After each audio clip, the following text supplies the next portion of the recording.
বাংলাদেশ রাইফেলসকে ধ্বংস করে বাংলাদেশ সেনাবাহিনীকে দুর্বল করা হয়েছে, যার ফলশ্রুতিতে তারা তাদের নিজের ইচ্ছার মতো তাদের সাধ্য সিদ্ধ করেছে। তো এই বিদ্রোহের ফলে বেনিফিশিয়ারি কারা তাদেরকে দেখতে হবে। এই বিদ্রোহের ফলে বেনিফিশিয়ারি হয়েছে আমাদের পার্শ্ববর্তী দেশ ভারত এবং অবৈধ স্বৈরাচারী হাসিনার সরকার।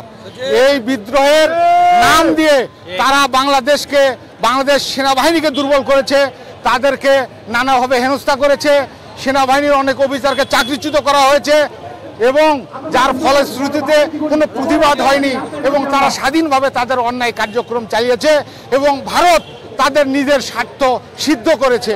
এই 2009 সালে 25-26 ফেব্রুয়ারি বিদ্রোহের ফলেই এটা সম্ভব হয়েছে।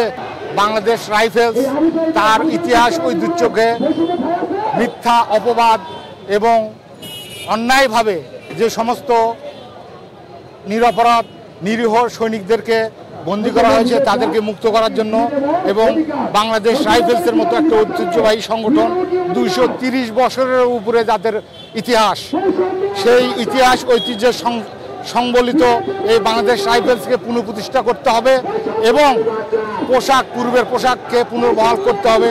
এই দাবিতে আমরা এই ধর্মঘট অবস্থান করছি এবং যতক্ষণ পর্যন্ত আমাদের দাবি পূরণ না হবে আমরা আমাদের আন্দোলন চালিয়ে যাব ইনশাআল্লাহ।